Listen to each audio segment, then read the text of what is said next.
Greetings from Cybertron. This is SoundJack here with another episode of SoundJack's Rambles. And today I'm here with Alyssa. Yo, yo, yo, yo, yo, yo, what's up? I'm really bad at rapping, guys. Don't have me do it. And today we are here to talk about a series of unfortunate events, the Netflix series, Season 1. Yeah, I'm really excited to be talking about this. I'm finally going to have something that I can ramble on and on and on and on and on about that Michael has no idea about. So this is going to be cool, like, role reversal here. He's like, normally, he's talking about Transformer stuff. He's like going off, and then I'm just like, yes, you're right. I agree. Yes, indeed. But now I get to take the reins of the discussion and just talk on and on and on about something that I like a lot. So yes. I think you can imagine that Alyssa is very intimately knowledgeable about the series. But before we get into that, the reason we're doing this week is, if you don't know, Season 2 of the Netflix series on Unfortunate Events is coming out March 30th, which is the Friday after this podcast is going out.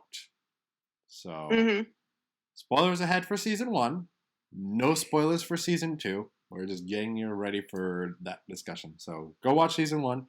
If you haven't, get ready yourself for Season 2. And then come back here for this podcast and then go to Season 2. But,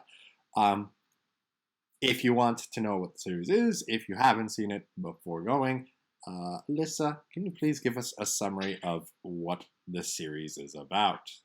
All right. So, basically, the series of unfortunate events is, as the title lends itself to, a series of unfortunate events, which involves three children, the Belair children, Violet, Klaus, and Sunny, who basically their parents die in a fire, so they become orphans, and this dude named Mr. Poe comes to them and is like, hey, now I gotta give you to like a relative so you can be taken care of. And this relative that they are taken to turns out to be this guy named Count Olaf, who is pretty bad guy. He has a really crappy house. He makes the orphans do a lot of really crappy things, and it turns out that he really only wants the Bolair children under his care in order to get their money, because the Bolair children are wealthy and they have an inheritance lined up for when Violet comes of age. I believe in this story she's like 15 years old, 14 or 15, and she'll get the inheritance when she turns 18. So Count Olaf wants to get that money, but through various schemes. And I won't say much about what his scheme is for the first story, but basically he does all this stuff, and the series just follows the Baudelaire orphans trying to outsmart Count Olaf and prevent him from taking their fortune. And they also are sent from guardian to guardian and in all these wacky hijinks. But basically, it's a dark comedy. It's kind of the premise. There's a lot of dark humor in it. The books especially. Also, I just forgot to mention, this series is based off of a 13 book novel series by author Lemony Snicket, who is a pseudonym, actually. Sorry to break the illusion. By author Daniel Handler, who is a really cool author. I highly recommend checking out his work. He's really great. He does some adult books as well as children books. And I've read quite a bit of them, and he's a pretty great author. And his humor is like real good. And that's basically it. It's hard for me to try and talk about this without like spoiling anything. But I guess what I could say is that if you really like sort of dark humor and kind of weird quirky stuff, but not like in a really like over the top way, this would probably be something for you to check out. Um, yeah. Yeah. Hopefully that was good. No, yeah. That was great. And now should be the time we talk about how we got into the series. I'll go since you were just giving us the intro. Yep. The summary, I mean. For me, I knew about a series of unfortunate events for a long time. I never got into it because unfortunate events, I'm not like, I didn't know what to expect. I'm not like really that kind of like a darker kind of person. Never really knew it was like a dark comedy type of a thing. So like I heard about the books, I heard about the movie. Never really got interested until I heard about the Netflix series with Neil Patrick Harris and Patrick Warburton. That's like 90% of the reason why I checked it out. I'm like, Neil Patrick Harris, Patrick Warburton? Okay, let's do it. And I really enjoyed it, I will say. Alyssa, how did you find out about this series? So I was one of those kids who read the books. They came out like in the late 90s, early 2000s. So I was like the right age when they were still coming out to read them. I started reading the books when I was in 5th, 6th grade, 4th grade, maybe even. So like that age.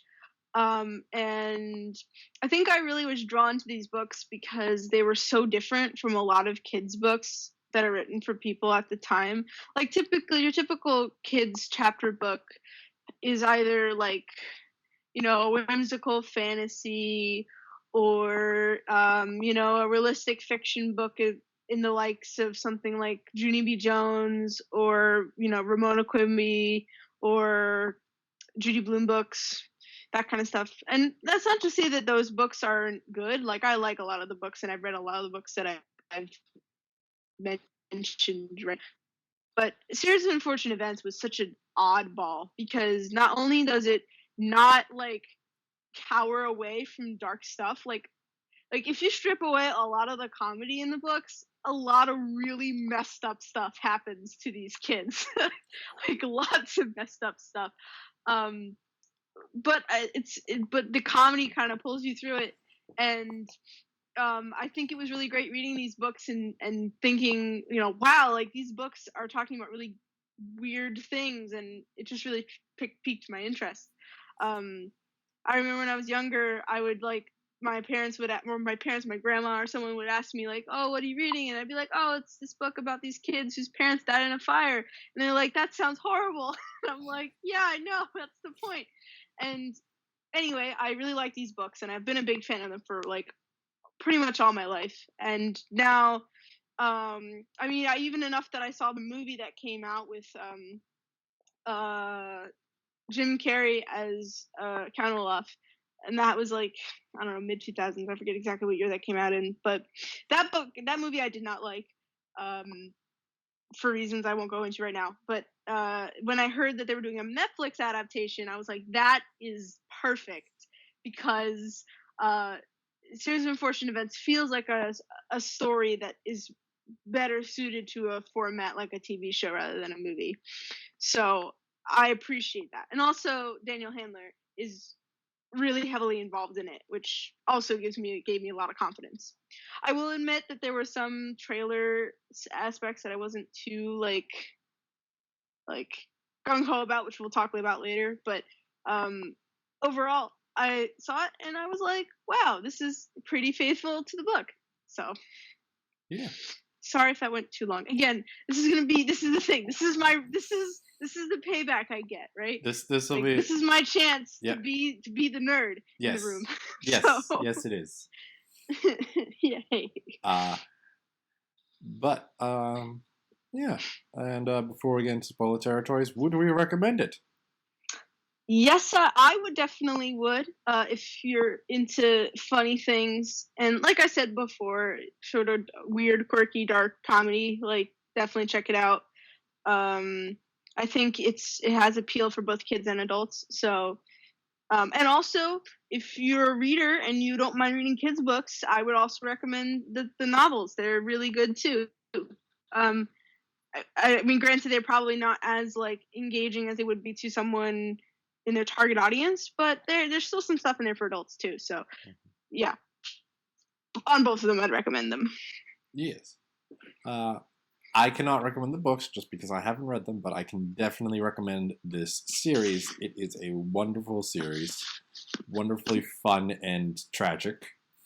I have noticed recently that I do kind of enjoy the dark comedies, which is weird because I would never expected that, because like one of my favorite musicals is Sweeney Todd, which is definitely a dark comedy. I'm really enjoying this series.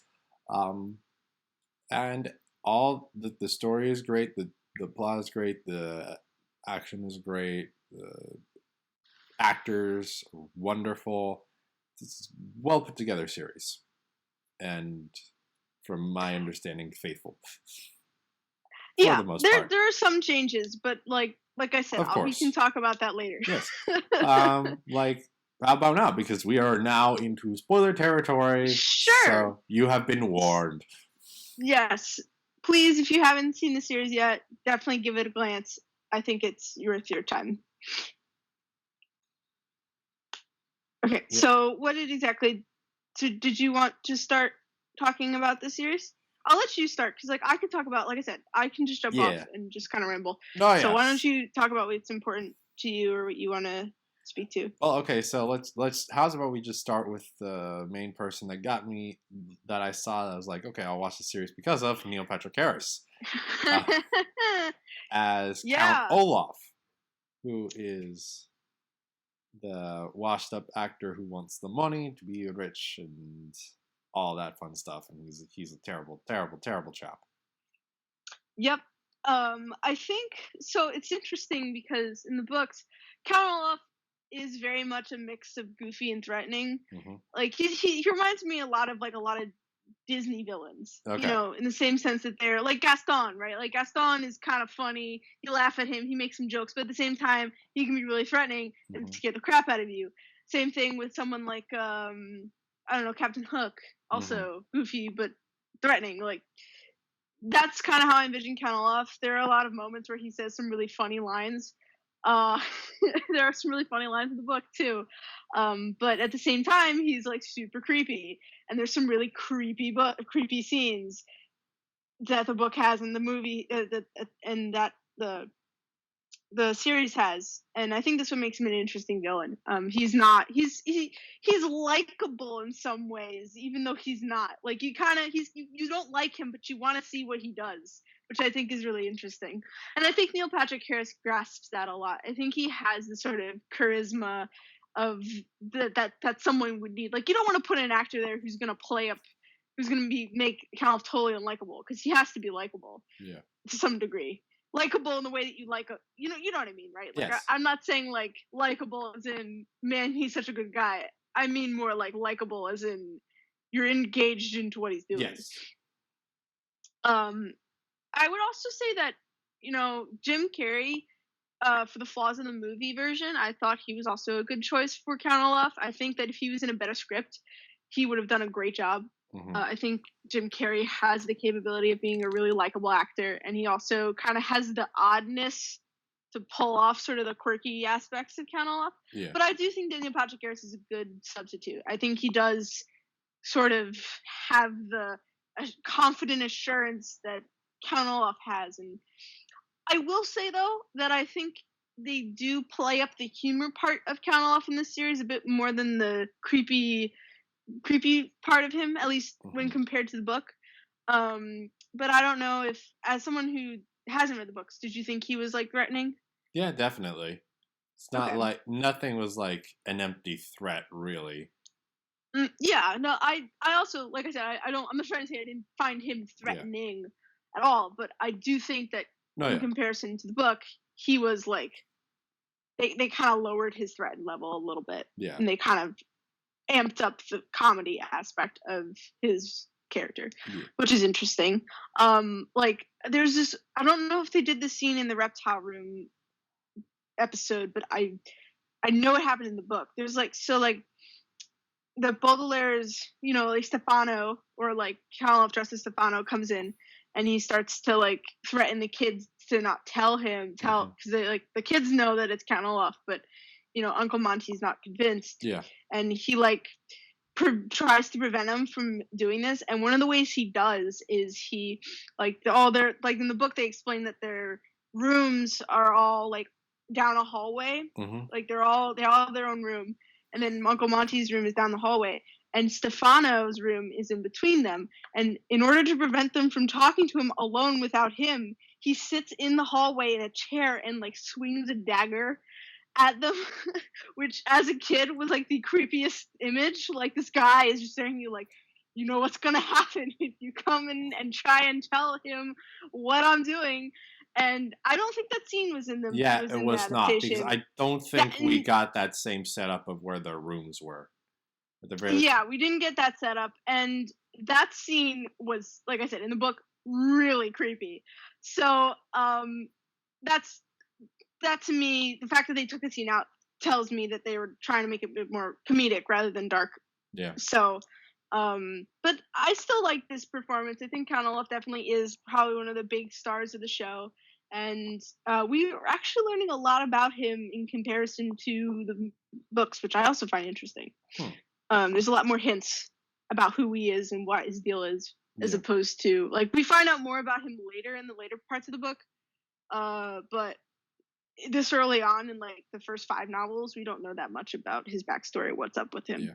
And it's kind of interesting that they're putting that aspect in at this point, which I think is also which makes sense. The episodes need to be TV length, and if you were just to straight adapt the books, there wouldn't be that much of it would probably only make like an average 23-minute episode at most. So they need to add a lot more in.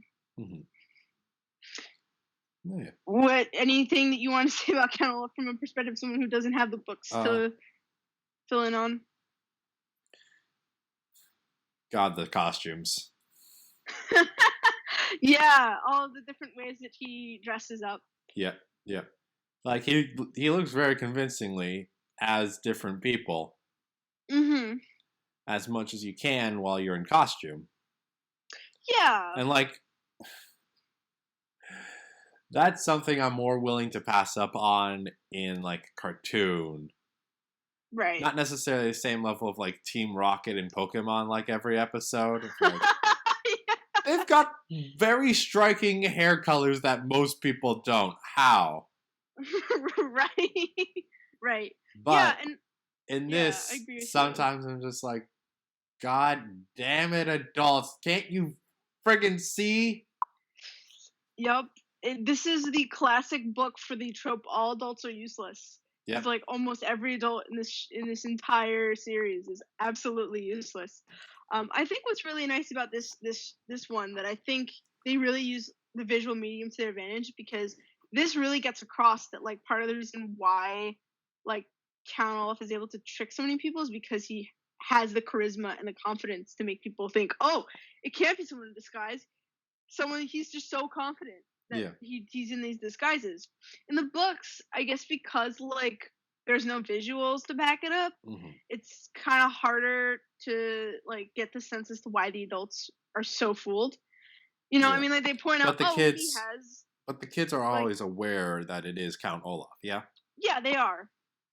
But the adults never are, and I think it's really interesting how, when I watch the Netflix adaptation, I can see why they would, because of, again, his charisma and his ability to sort of portray that confidence.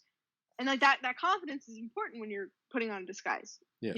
Even if, whereas in the books, while that is there, when I was reading it, I was always like, why don't they know? It's so obvious.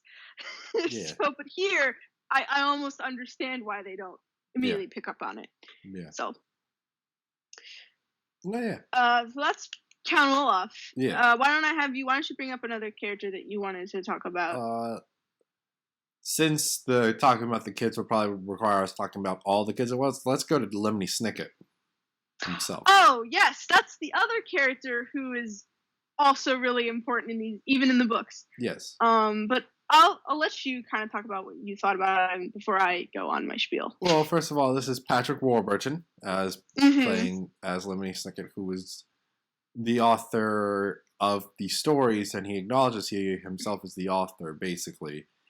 And he helps narrate to us the stories and like interjects at points in times to keep the story going along. Though he's also got things going on in his world. Yes. When we see him, it's not just straight up. He's just sitting in a room narrating. Some things are going on, and sometimes his commentary does relate to the thing that is going on with him. Right. But I'm just trying to remember everything because it's not. There's not a whole lot of. It has been a while since I've seen these, unfortunately, but I don't remember everything that was going on with the Lemony Snicket stuff so well because there's not a full sense of context for it, so it's just kind of slipping my mind a bit more. Yeah. I gotta say, the one Lemony Snicket's portrayal by Patrick Warburton was the one thing I was really nervous about going into seeing this adaptation. The reason why is because in the trailers you see that Patrick Warburton's playing Lemony Snicket and his face is totally visible. And one of the things about Lemony Snicket from the books is that there's never a point where you ever see his face. Like in the About the Author section, like at the end of the book, they'll have a photo. Like, you know how you've ever read have you read books before where they have like the author's photo either on like the back cover or like in the little insert on like the inside back cover? Oh yeah, okay. Now yes, I remember you talking about this, but yes, for the audience, definitely. Yeah. In the Lemony Snicket books, and I actually might, when I'm editing this, I might even show you taking a picture of my own books or whatever. There's every time you see that insert, his face is never visible. So there's this undercurrent idea that Lemony Snicket's identity is a mystery. Like, you don't know who he is. You don't really know why he's doing what he's doing. He's just this weird dude. And the fact that, and so when I saw this adaptation, I saw that Lemony Snicket's character was not in shadow at all, but was clearly visible. I was like, what are you doing, Daniel Halo? This totally destroys the mystery of the character. Why would you do this? But now after having watched it, I think this was actually a really good choice. The reason being is, one, he's played by Patrick Warburton, which I think is important because Patrick Warburton, while he's not like the biggest name star known to man, I think he has enough of a pull as a well-known actor that you don't think of him as Lemony Snicket. You know he's Patrick Warburton, so you know it can't possibly be the real Lemony Snicket. Especially with his very distinctive voice. He has a very distinctive voice. For those of you who don't know, by the way, Patrick Warburton is the voice of Kronk from Emperor's New Groove. I think he's also have a bunch of other voice actor roles. I'm sure he's done a bunch with Disney. I know I'm not sure if he's still, since they updated the right, but he was like the announcer for Soarin'. For a long while. Yes, he was. So he has a really distinct voice, and it's really hard to mistake him for anyone else. So I think the fact that they, for example, as to sort of get to my point, if they had casted Lemony Snicket as some unknown actor that you didn't know about, I think it would have destroyed. It wouldn't have been as effective because then you would be like, well, who's this guy? He has to be Lemony Snicket. But because it's Patrick Warburton, you're like, oh, it can't be him. It's someone portraying Lemony Snicket. So it sort of works on that meta level. And for Lemony and for a Series of Fortunate Events, it makes sense that they have that layer added to it. And then the other reason why I really understand why is that the narration element and Lemony Snicket is a really big part of the books, even though he's the author. He's the narrator throughout the entire thing, and he interjects all the time and just talks about how certain idiomatic expressions are dumb or defines words or has snarky commentary. So it seems like it makes sense for an adaptation to make Lemony Snicket a prominent part of the story. And I don't think the movie did this either. I think the movie kind of acknowledged he existed, but kind of shoved him into the corner.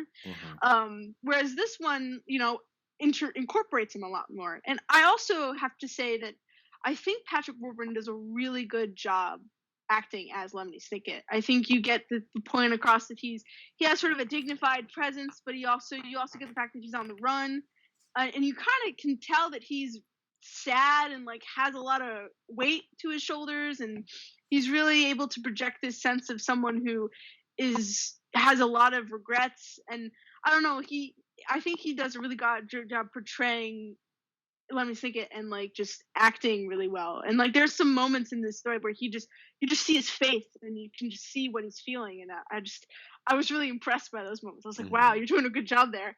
And even if you don't really know what his deal is, you still kind of get this feeling that there's more to him that he lets on. And I think that the fact that Patrick Warburton's able to just project that through his acting is really great.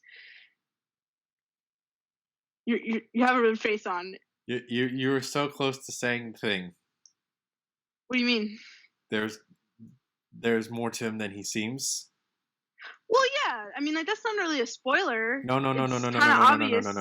For this channel that he portrays that for this channel. You almost said the thing for this channel. Oh! You mean he's more than meets the eye? Yeah. Okay, I thought you were like no, spoiling something. I was like, I didn't think that was a spoiler. Like that's pretty obvious if you watch it. No. Okay, I was really confused. I'm sorry. We just we'll edit it in post. It's fine. No editing. This is all raw. Oh, dang it. Anyway. So yeah, that's what I think about Lemony Snicket. And I think, as someone who hasn't read the book, you like his inclusion too? Yes, very much so. Cool. Very cool to see how it all ties together once we get to the 13th book. Okay. Why don't you... So, now that we've done with that, what else do you want to talk about? I think the next place to go should be the Baudelaire kids, Violet, Klaus, and Sunny. Yep. You start again. Like I said, I could go on forever. Violet's the eldest. She's mechanical engineer, likes making things and all that.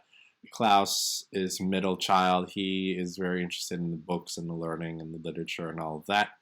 And Sunny is the youngest. She's still a baby, pretty much, and she has really strong teeth. Like, stupidly strong. Like, what? Yeah. And she also has her own language that the other two kids understand. Yes, she does. I think that's really funny. I mean, you think that the fact that she can chew things the way she does is really ridiculous, but there are some really also ridiculous things that happen in the book that didn't happen. Like, for example, Miserable Mill, which, to be fair, to put out there is the one episode of the first season that is the most changed from the book. The original showdown between Georgina Orwell and the kids is with Georgina Orwell taking her like knife, a sword, out of her cane and sword fighting with Sunny with her teeth. I'm not joking. That happens in the book. So the fact that Sunny does some really ridiculous things totally doesn't break my immersion when it comes to this story, because she does some really weird things in this series. And you kind of forget she's a baby sometimes. Yeah. I think it's harder to forget that when you're watching the show. Oh, okay, there's a baby, especially when they literally have a baby there and it's not a CGI puppet. But in the books, it's real hard to forget that she's a baby. Mm-hmm. It's real easy, I meant, to forget that she's a baby. Yeah, I was like, wait a minute. Considering some of the weird things that she does. But I wanted to ask, who's your favorite of the Baudelaire triplets? Triplets? No, they're not triplets. They're not triplets. Like, Sunny's great, but like, you don't get as much of her character because she's still an infant. Yes, that's true. She's also just like an anomaly. I can say words anomaly of a person. Yes, she is. She's pretty. That she's a different. baby that we can still understand through subtitles and do ridiculous things like that. So it would have to be between Violet and Klaus. Yeah.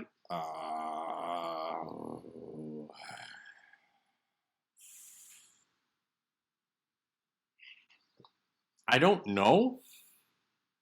Okay. Because it's really hard to pull them apart. That's fair. Because all three of them, to an extent, are, in a weird metaphor, opposite sides of the same coin. Like, you need... They all have to be there. And it's the moments... it's mostly between Violet and Klaus, when there's a problem with one of them that they're not, like, able to work together, that is the most trying on them. Right. Most notable is during the miserable mill, when Klaus gets mind controlled and Violet's just trying to figure out what to do. Yeah. Because they work amazingly well together, but they can fall apart by themselves. Yeah, I guess that's a fair I think criticism. I might be exaggerating a bit, but I see what you mean, and I do have to admit, even as someone who really loves the books, the Bullet siblings don't really have individual personalities to the same extent that, like, Count Olaf does, or even some of the Guardians do. Like, all of them pretty much have their own distinct personas, whereas Violet, Klaus, and Sunny are kind of the same. The only thing I can say is that Violet's definitely more of the adult in the room, or at least she tries to be. And Klaus is very much a lot more of a, like, frustrated kind of person. Like, there are some scenes where he's, like, really frustrated and, like, gets kind of angry. So he's definitely more of the... he's a little more impulsive than Violet is, and he vents his frustrations more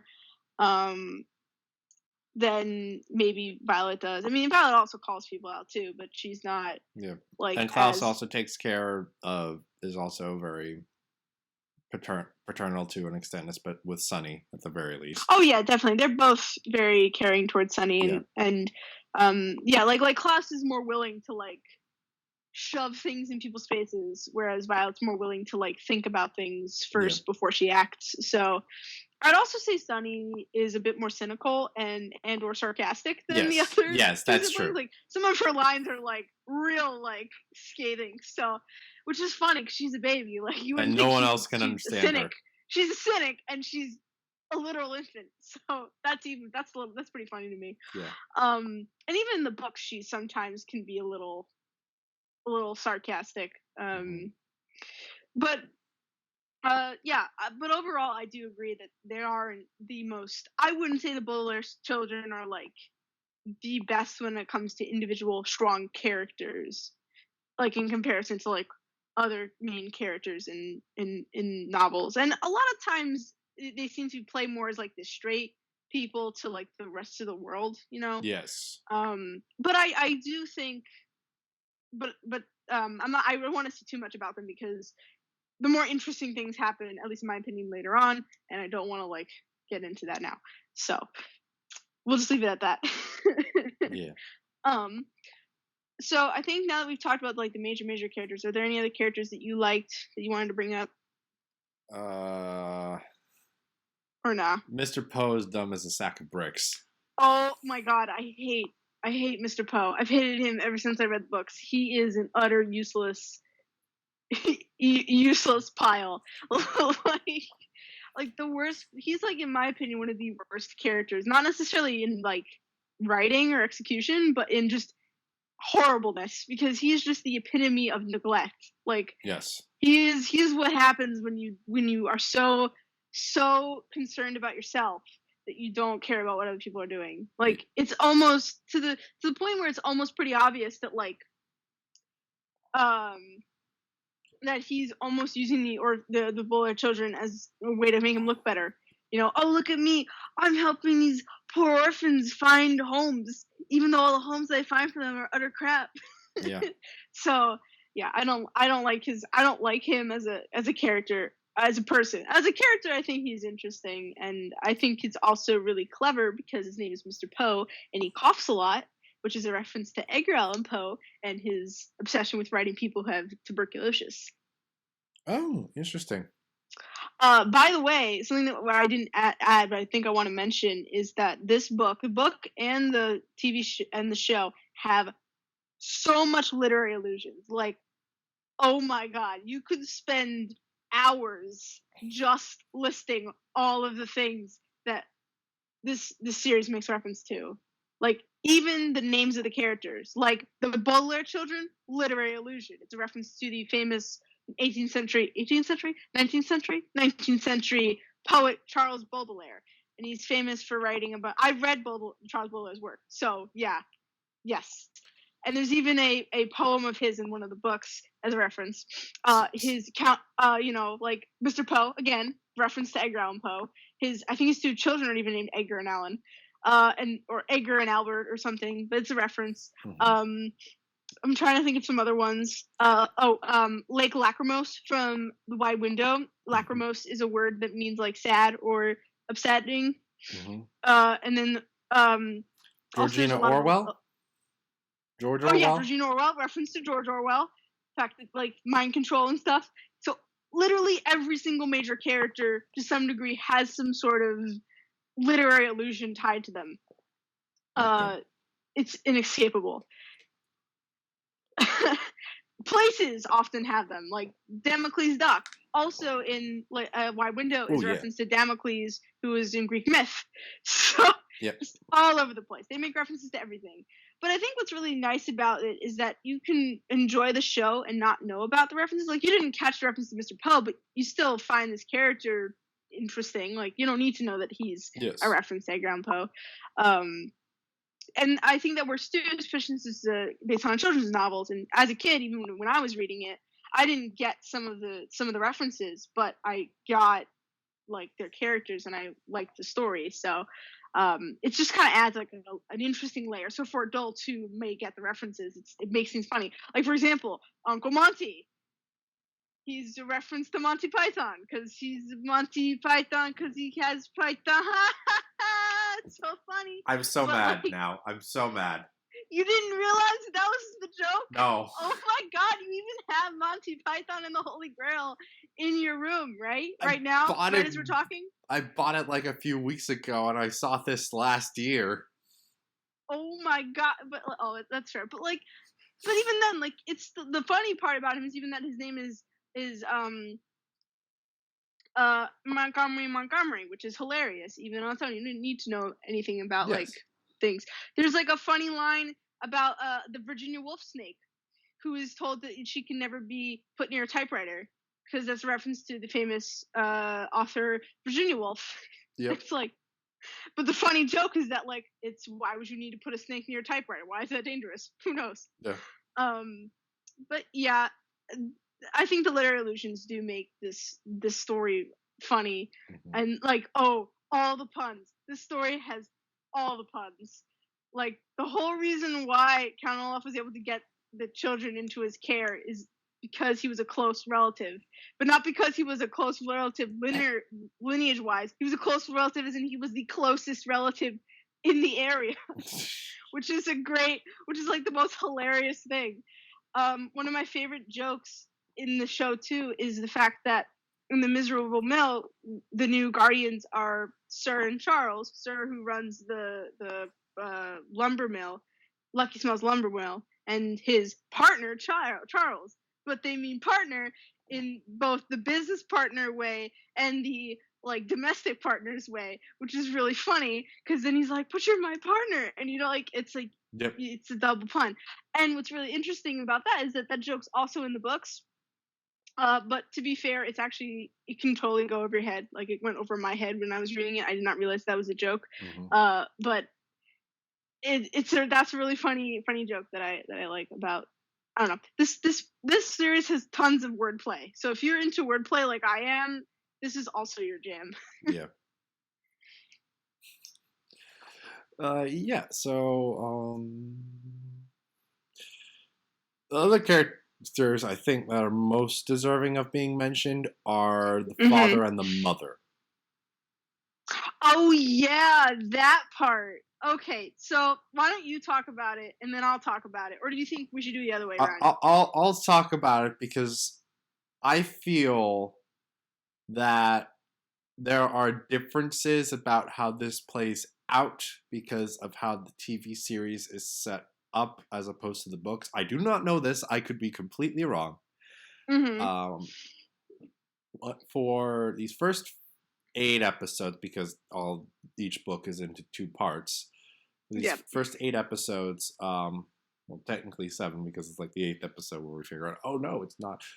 These two are this father and mother are talking about how they're trying to get back to their kids, and they got like there's a lot of like allusions and connections to things going on, and we're like, oh, okay, these are the kids of the Baudelaire children. They are just lost, and this is part of Count Olaf's plan to get rid of them, and then they're not actually dead, and they'll get back, and everything's going to be fine, and like. I can't remember if it is in fact the last episode or was the cliffhanger of the 7th episode, but it was something like right around the break between episodes. It was like one of the last scenes of the 7th episode is when it's revealed who they really are. Yes, that they were in fact the father and mother of 3 completely different kids,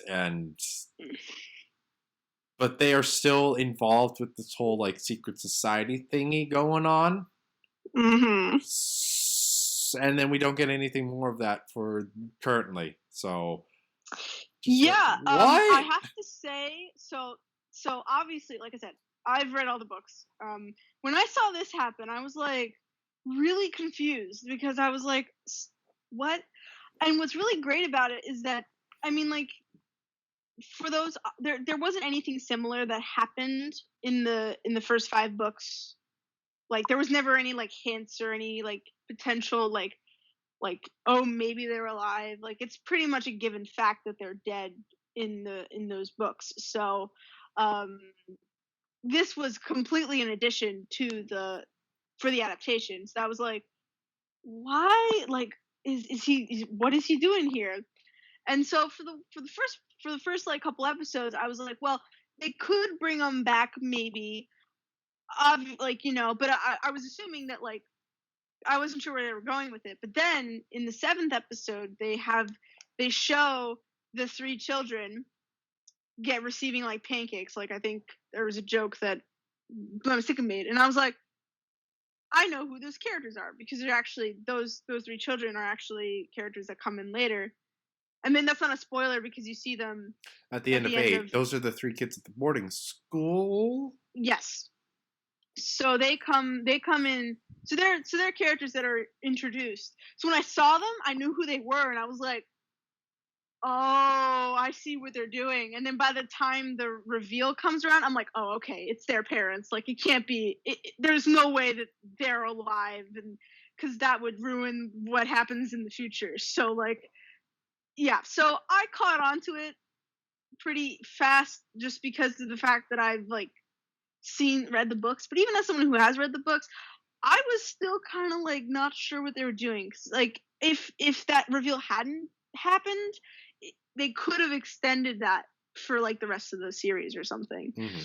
And then if that had happened, then maybe I'd be like, but for considering how they handled it, I was like, okay, it can't be them. So I wasn't like totally convinced, obviously, but yeah, I still thought that it was still possible that they could have been alive somehow, because that's never, I mean, that's never addressed as a possibility in the books, but they're teasing the possibility in the Netflix series, so like, you know, that's fine. And the fact that he's played by Will Arnett too kind of like gives you the idea they wouldn't cast like Will Arnett in a bit role, right?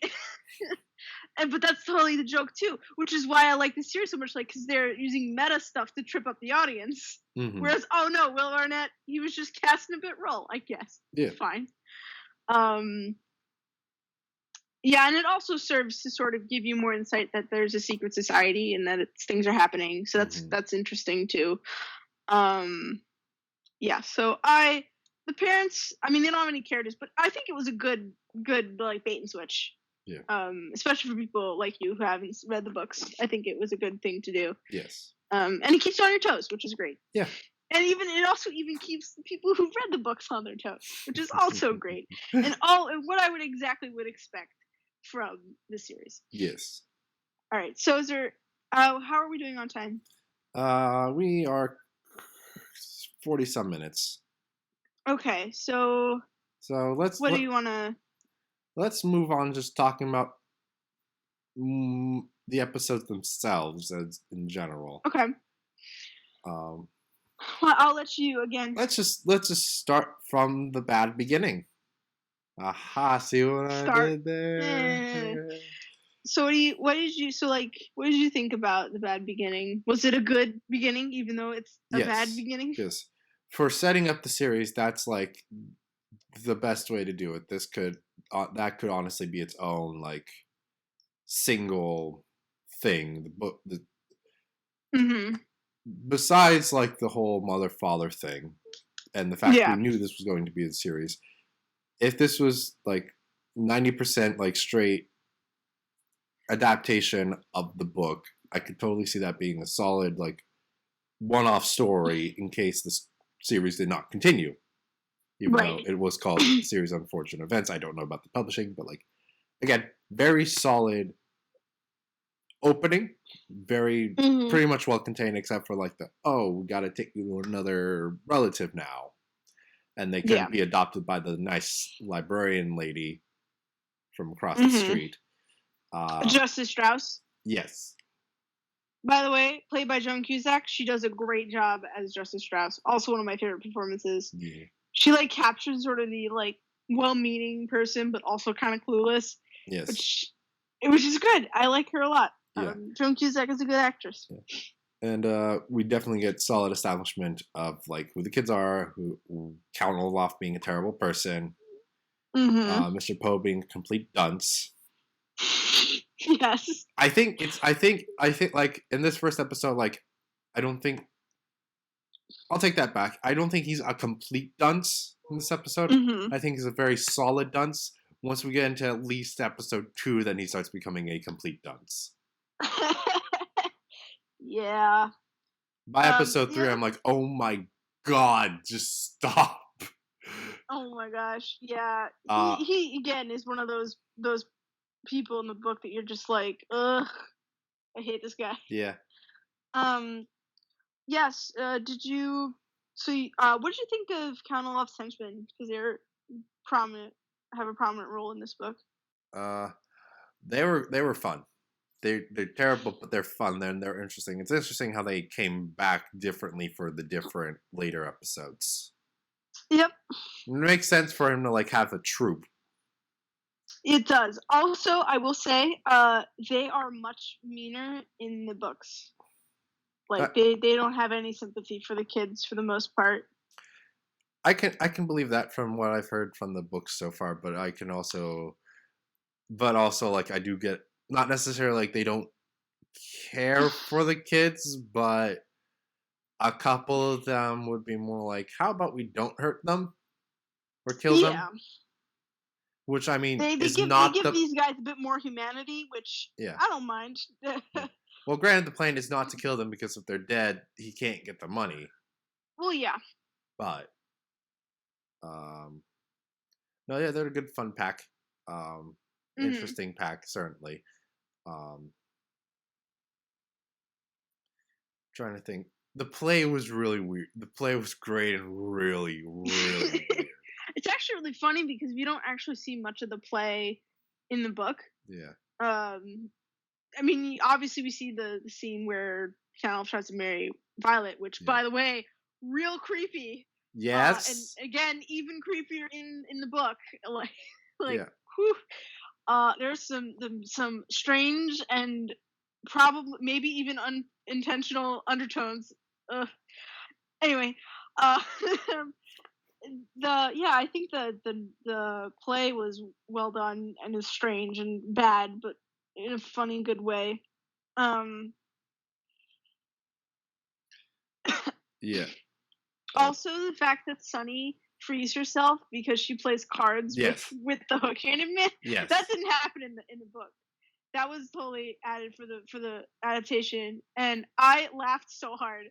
I was like, this is the kind of surreal stupidness that makes so much sense, because like I said, the Georgina Orwell and Sunny have a sword fight or sword tooth fight in the 5th novel. So I'm totally like, her playing cards and her being able to like get free because she had a straight flush. Yeah, go for it. Like, yeah, I'm totally fine with this. I think some people might have been a little. I can understand if someone went with someone who read the books would have been like, that's kind of weird. But I thought it was really clever and funny. But yeah, I thought that the Bad Beginning was a pretty good beginning, despite the name. Yes. And I think it's also interesting because they added in a lot more about the secret society. In the books, the secret society doesn't really come into play until the Austere Academy. That's the first time they're really mentioned, or you have this idea that there's a secret organization that may or may not be involved in things. There's like maybe some hints in the first couple books, but it's not a focus. So the fact that they're bringing in that aspect to it immediately is definitely a change. But I think it makes sense. Otherwise, the book, like I said, the first 5 books would not have had enough material for 4-hour-long episodes. Yeah. Especially not 2-parters. There wouldn't be enough information for that. But they do add that info in there, which I totally accept. And it'll be great to see what else they add in the later books. Yeah. Or later episodes, I mean. Moving on, Reptile Room. Monty Montgomery. Probably the best of the caretakers we've seen so far. Also, got a shout out to the actor whose name I totally forget. Do you have the name in front of you? It is Asif Mendiv. Yes. Mendiv. Yeah. So, for those of you who don't know, he was in the Last Airbender movie, directed by M. Night Shyamalan. Phenomenon. M. Night Phenomenon. That movie is real bad. And I watched it, and I would not recommend that movie, regardless of whether or not you've seen the show it's based on.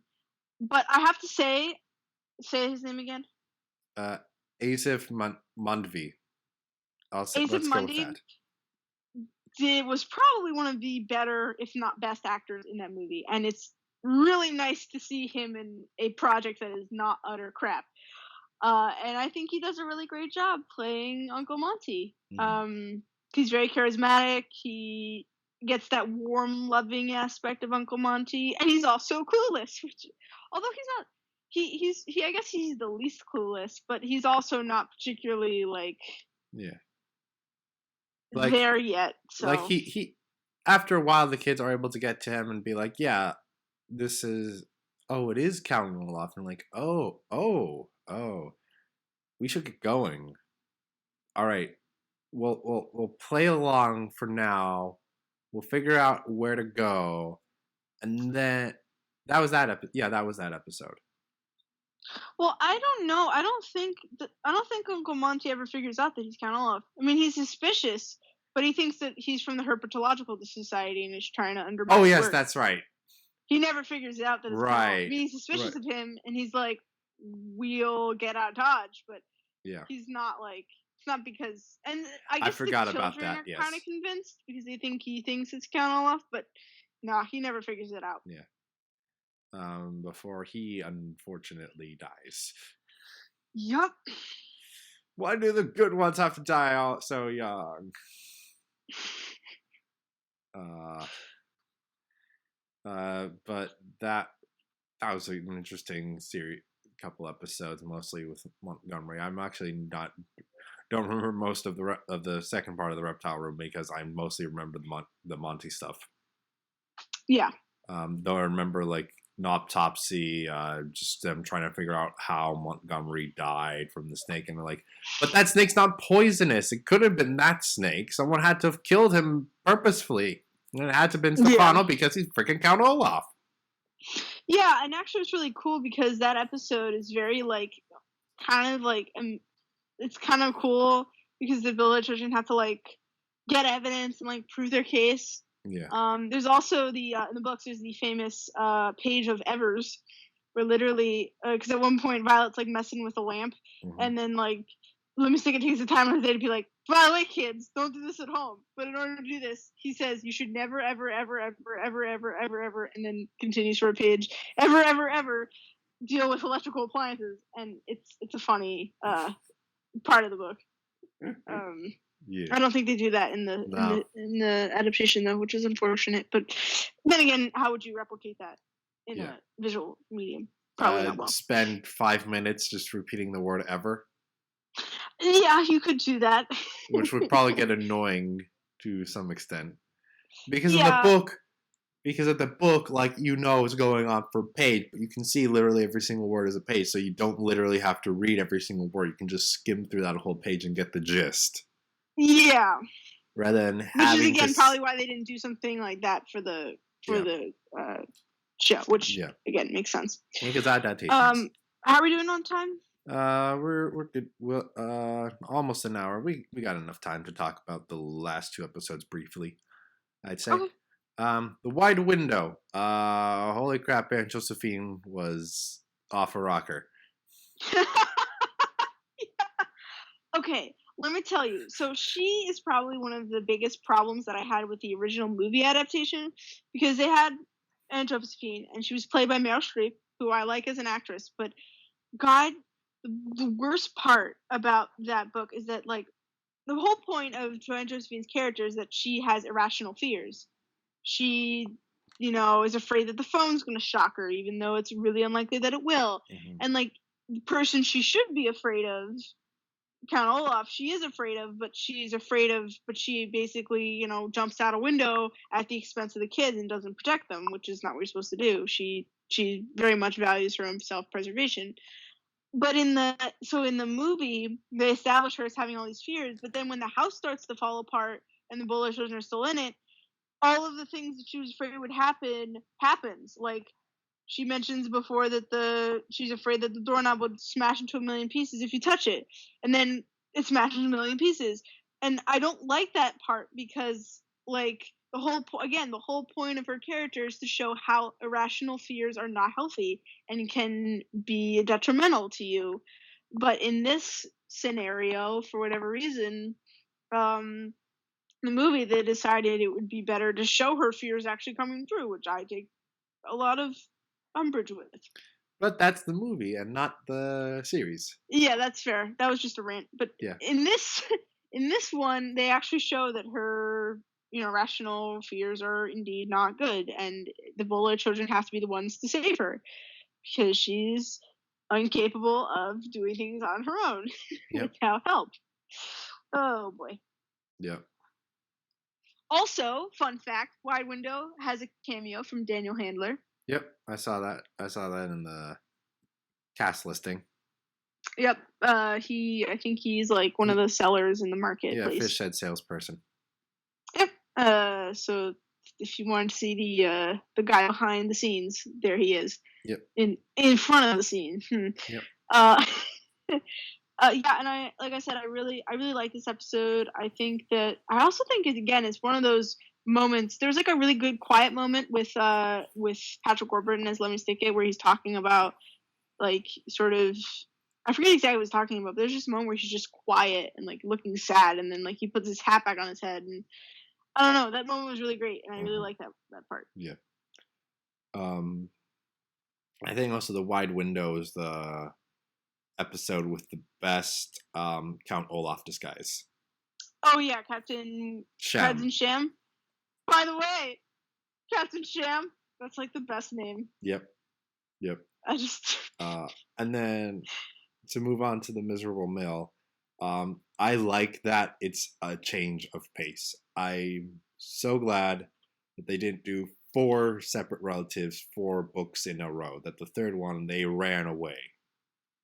Yeah, and which ended up. is, like I said, is different from the book. In the book, it does Count Olaf. I'm sorry. Mr. Poe does deliver them to Lucky Smells Lemolo, and Sir is officially declared their guardian. Although that does open up a plot hole because, like, I think Sir at one point declares that he's under their care, but he wasn't officially declared their guardian, so why can't he say these things or do some of these things? But I didn't really mind too much. I think that sort of the world kind of shows that the adults sometimes don't care, so it's fine. Yeah, I really excuse me. Or I think at one point he wanted to I think one of the plot points is that he wanted to take the care, put them in the care of Shirley if something were to happen or something. Yeah. But which was how Count Olaf was going to get back as their legal guardian. But since Sir was never originally declared their legal guardian through Poe, how can he say that? But that's a pretty minor plot hole. I don't really mind it too much, and I think it makes for a different change of pace, which I think is kind of needed for this show. Because that's one of the big complaints of the books is that they get kind of repetitive, which is a fair complaint, and so I'm glad that they kind of addressed that in the TV adaptation. Yes.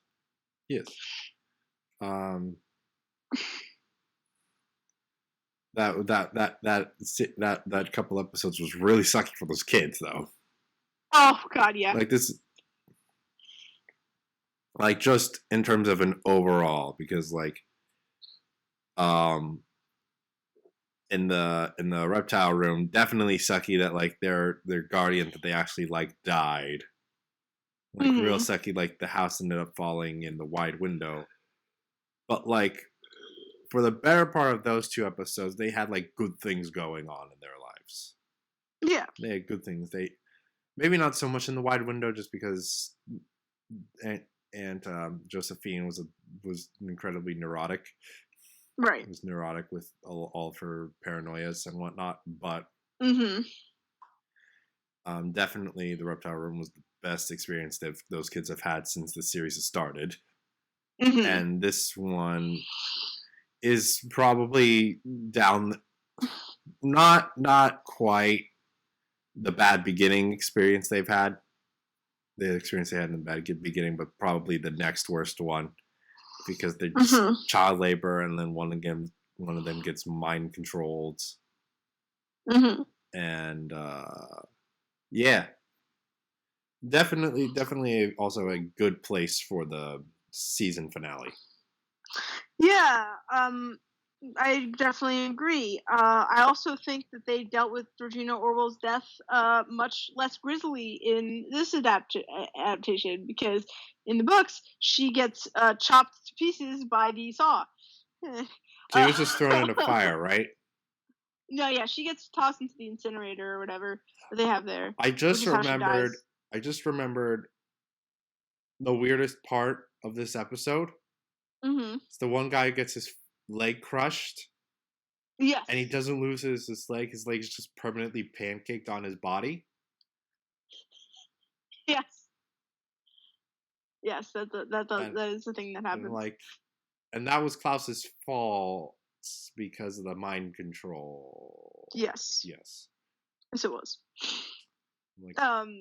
Yeah, so that was I think the changes they made for the most part made sense, and still kept up a mystery, even though because in the books the whole hypnotism thing is actually a mystery. You don't know why Klaus is acting strange, and when Violet figures this out, that's when you figure out that Georgina Orwell is. But we saw the actual mind control procedure happening this time, right? Yeah, in this one, it's automatically, even in the first part of the episode, you know that Georgina Orwell and Count Olaf are in cahoots, because Count Olaf goes up to Georgina, and then they're like, "Oh, hey, you gotta help me, because I think we were friends in the past, and you might have had a crush on me or something." So that wasn't in the book. The book doesn't reveal that she's in on it until towards the end. So, or at least the middle of the book. So that was an interesting change. But I think it worked, and you know it was a good change of pace in the sense that it sort of fixed one of the problems that people had with the original books. So Yeah. But that's the series itself, and the only other thing I want to bring up is the music. yeah, this is sort of a musical kind of. There's a theme song, which is pretty rare in TV nowadays. Yeah, so that has a different verse play before each episode. Well, each 2-part episode. Mm-hmm. Which is pretty great. Yes. Sung by the great Neil Patrick Harris, of course. Yep. There's a couple of songs throughout. Like the first one was the one with the troop, and that one like made sense completely within the thing. And then I think there wasn't another song until the end of the 8th episode, which was just there was a finale song. Yeah, that was the finale song. So, which I thought was, I mean, I thought it was a little odd, but like I didn't. It wasn't too odd, you know. I think I liked how Mr. Pose listened to it on the radio, and that's how he was. Like that one made the most sense. Like the thing that I'm backtracking a little bit, but the thing that like jarred me the most with everything was that leg thing. Like, oh yeah, mm-hmm. like Sunny is just an anomaly. That's just her, because there's so much off with her that like I can accept her because there's so much weird, but like that just like we have to stop and redefine how the human body works in this universe in that instance. Yeah, it is kind of weird that way. Yeah. But back to music. Great all around. Yeah, I think the music is good. I think the songs are enjoyable, and I think it sort of matches the quirky tone, which is what we're going for here. Also, if we're done talking about the music, I think we should quickly mention speculation. But sure, yes. For season 2, but I'm gonna let you talk about that because, like I said before, since I've read the books, I know what's gonna happen. God, and any speculation that I do make would be me speculating what they might change, which again would not be helpful and might spoil things. So, Michael, the floor is you. Honestly, I don't know what else to speculate beyond the first episode being about the Baudelaire kids running into the other kids at the boarding school, and Mr. Poe just not being in the series anymore. That's all. They're just gonna.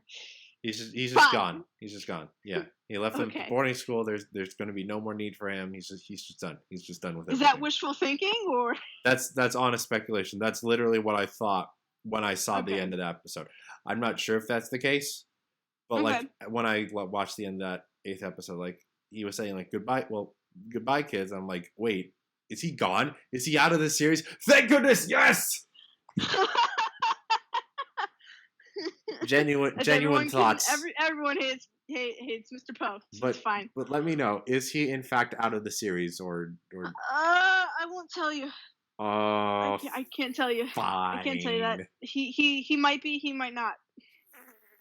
Fine. I mean, I'm going to assume that's a yes, since he just didn't say like no, because before you mentioned like in the books the parents were just assumed to be dead.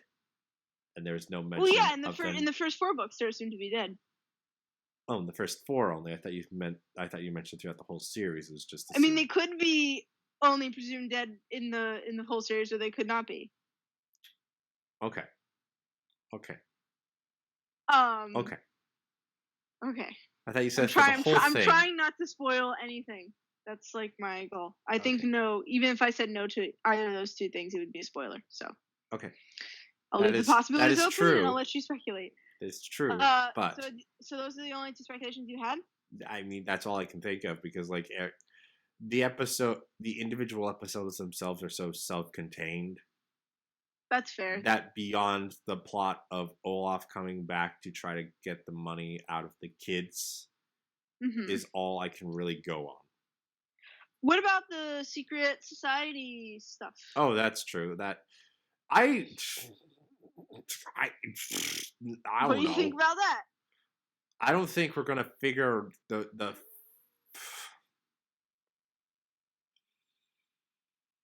mean, you don't have to have any thoughts about maybe at best the kids will be like really involved in the secret society by the end of this season, and the latter books or the last season will be more heavily involved with the kids being like directly in the secret society more so than they have previously been, because to an extent this sounds like it's a familial thing.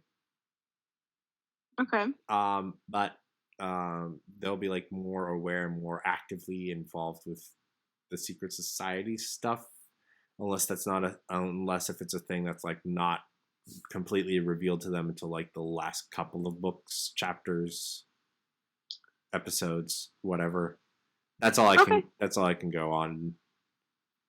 Gotcha. I was just interested to see what you were thinking about that undercurrent in the in the book. Yeah, literally as far as I can as best as I can guess. Book 9, presumably, like there's some big thing that like ends up being a cliffhanger of like, oh, you're now in the secret society. Here's the secret society. Here's what we got to do to stop all of this stuff going on. The last 4 books just completely changes course. Instead of them going to like different places and with different people of Olaf getting the money, they're more active or whatever. I don't know. Okay, well, that's interesting. Okay. I won't tell you how right or wrong you are, obviously. Of course. It sounds like you've got some interesting thoughts in your head. Yeah. Okay, cool. So I think that's all we need to talk about, unless there's any last minute apples, onions. Unless you want to speculate on things that you as best you can without leaving spoilers. That's hard. So no speculation from you.